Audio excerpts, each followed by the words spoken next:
Hello, काय म्हणता सगळे? छान आहात ना? बघितलात ना माझ्याकडे? हो, मी कडेवर आणि इतर कथा. आज मी आपल्या भेटीला आलेली आहे. आता माझ्याबद्दल माझे लेखक काय म्हणतात हे थोडंसं ऐकूया.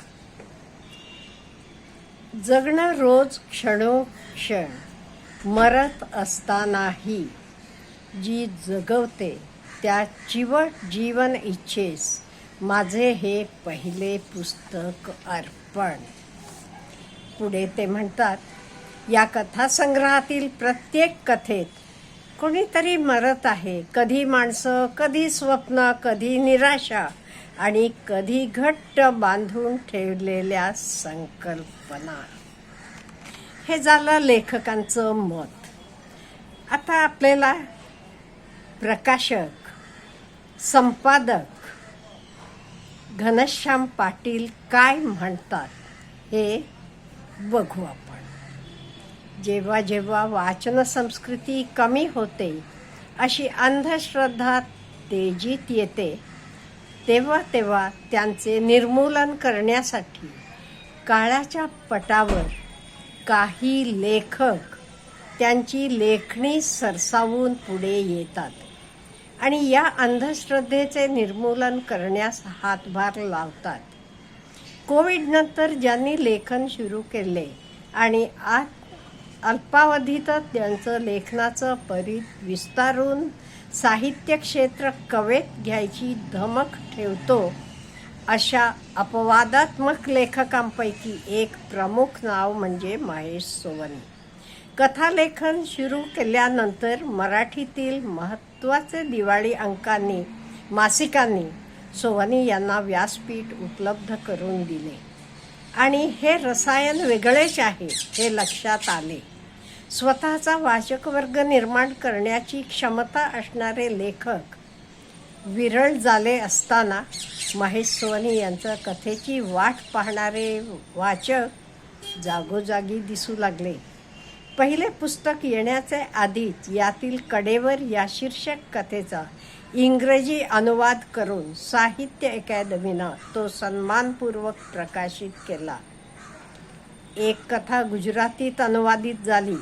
इतकेच नाही तर काही आंतरराष्ट्रीय नियतकालिकांमध्येही ह्या कथा प्रकाशित केल्या. जीवनमूल्यांचे दर्शन घडविणारे, वाचकांची उमेद वाढविणारा आणि तत्त्वज्ञानाचा किनारा असूनही वाचकांना खिळवून ठेवणाऱ्या या कथा आपणास वाचनात खूप आनंद देतील हे नक्की. आणि ह्या कथा आपण वाचत असताना आपल्याला वाटते, हो हे माझं पण आहे, मला पण कळते काहीतरी, मी पण हे अनुभवले, असं आपल्याला बरेच वेळेला जाणवते. म्हणून माझ्यातलाच मी एक किस्सा आपल्याला वाचून दाखवते. लेखक किंवा गोष्टीतला हिरो प्रयाण करताना त्यांचे जवळ एक काका येतात आणि ते विचारतात, मी इथे बसू का? तसा हे म्हणतात, बसा, जागा रिकामीच आहे. आणि पुढे ते काका बसतात. नंतरचं वाचते बघा. आयुष्यात आणि रेल्वेच्या प्रवासात काही लोक असे भेटतात की पहिल्या भेटीतच आपले स्नेही बनून जातात. ह्या काकांच्या बाबतीतही तेच झाले. ते मला त्यांच्या प्रवासातील गमती जमती सांगत होते. मीही त्यांना म्हटले, मी तुमचे मुलाचे वयाचा, मला अहो जाहो करू नका हो प्लीज. सुरुवातीला जरा ओढेवेढे घेतले काकांनी, पण मग अरे तुरे करू लागले. काका सांगू लागले, ऋषिकेशला लक्ष्मण झुल्यावरनं मी पाहिलेला प्रसंग. एक म्हातारा नदीत वाहून जात होता. गंगेला काय ती ओढ! एखाद्या कागदाचा होडीप्रमाणे नदीच्या मध्यातून तो वाहत जात होता. लक्ष्मण झुल्यावर कायमची गर्दी. सगळेजण श्वास रोखून तो प्रसंग पाहत होते. इतक्यात एक तरुण जोरात होडी बोलवीत आला. आता बुडणारा माणूस वाचेल असे आम्हाला वाटू लागले, पण शेवटी ते गंगेचे हे भले मोठे पात्र, त्यामुळे भीती होती. पण मोठ्या धैर्याने तो तरुण वेगाने होडी वालवीत त्यांच्यापर्यंत पोचला. एका हातात चप्पू सांभाळत त्याने त्या बुडणाऱ्या माणसाच्या खांद्याला धरून त्याला बाहेर काढले. पुलावरील सगळ्यांनी सुटकेचा श्वास घेतला. भगवान ने बचा लिया, भगवान ने बचा लिया, एक जण म्हणाला. आता वाचवले त्या तरुणाने, त्याचा खरं तर सत्कार करायला हवा, पण सगळं श्रेय देवाला देऊन निघाली मंडळी. आयुष्य हे असे आहे. पुढे ते सांगतात, तुला एक सांगतो, काका म्हणाले. बऱ्याच वर्षापूर्वी मी एका साधूंना भेटलो. म्हणालो, थोडा सत्संग करा. तर त्यांनी मला माझा पेशा विचारला.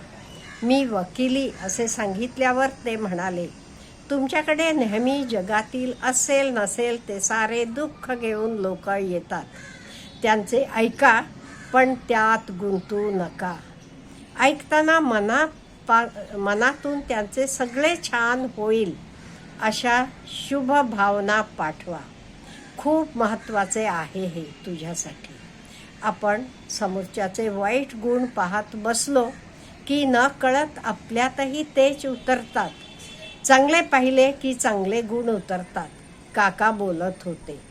चला, माझे स्टेशन आले असे म्हणून काका वर ठेवलेली बॅग काढायला उठले. बॅग सीटवर ठेवून हलके वाकून मला म्हणाले, जगातील चर भगवंताचे भरलेला आहे. माझ्या नातवंडांना व्यक्तीही तो आहे. भांड्याला भांडे लागायचेच. त्यामुळे अशा खूप गोड घटना आपण रोज जीवनात बघतो, भेटतो, असल्या हेत आपल्याला दिसायला मिळतात.